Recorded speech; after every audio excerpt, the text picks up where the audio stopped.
Lambert Coty, président directeur général de AGETUR, Agence d'exécution des travaux urbains. Et je crois que c'est une très bonne initiative.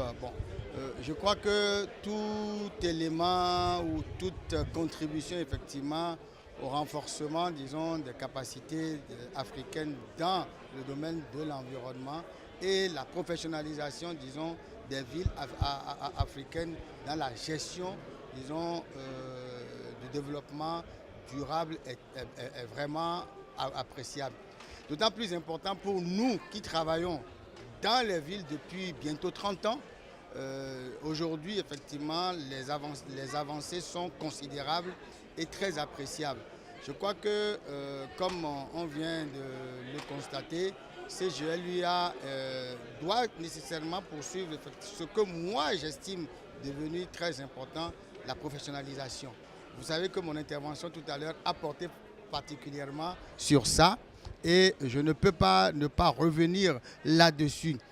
De gros efforts sont faits, mais il y a encore beaucoup à faire pour que, disons, tout ce que les gens, tous les programmes qui permettront effectivement d'assurer, disons, de rendre les programmes pérennes et d'assurer un avenir. Parce qu'en Afrique, vous savez, il y a des drames terribles. Quand je suis à Bonn, vous avez beaucoup, disons, d'éléments qui permettent effectivement de se rendre compte qu'il y a une réflexion active pour la sauvegarde de l'environnement. Combien de poumons, de poumons verts nous avons en Afrique? Combien nous travaillons par exemple sur les énergies renouvelables? Et je peux multiplier des exemples de ce genre. Et je crois que la sensibilisation qui est en cours aujourd'hui à travers les COP, la COP 21 effectivement est venue relancer entièrement le débat sur l'environnement.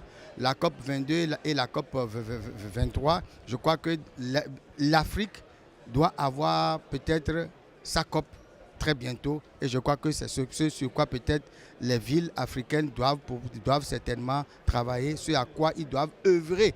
Et je crois que le CGLU et les divers organismes qui s'occupent effectivement de la gestion urbaine doivent nous y aider. Oui. Comment au niveau de l'État central et des collectivités territoriales, on peut combiner les efforts pour assurer la mise en œuvre de ces conditions déterminées au niveau national? On a vu que les États ont négocié avant. C'est maintenant qu'on commence à consulter les territoires. Pourtant, sans les territoires, cela ne peut pas être efficace. Vous savez, le rôle des territoires, effectivement, est en train d'être de plus en plus perçu.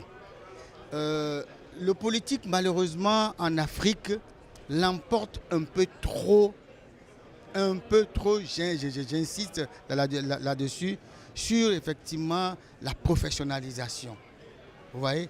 Et c'est ça, effectivement, le drame qui nous guette en Afrique. Certes, on dit que nous n'avons pas les moyens, mais les ressources mises à disposition peuvent effectivement permettre déjà, disons, au territoire de se rendre de plus en plus autonome pour être, disons, à la disposition de l'État. Mais il faut que l'État central également comprenne le rôle que les territoires doivent jouer. Et cela varie beaucoup, disons, d'un gouvernement à l'autre. Il y a un jeu.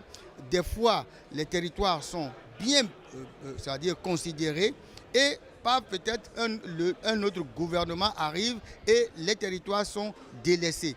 Et ça, comment appelle-t-on? Il faut quand même qu'on arrive à assurer un juste milieu pour que la cause territoriale, si je peux l'appeler ainsi, puisse triompher un jour.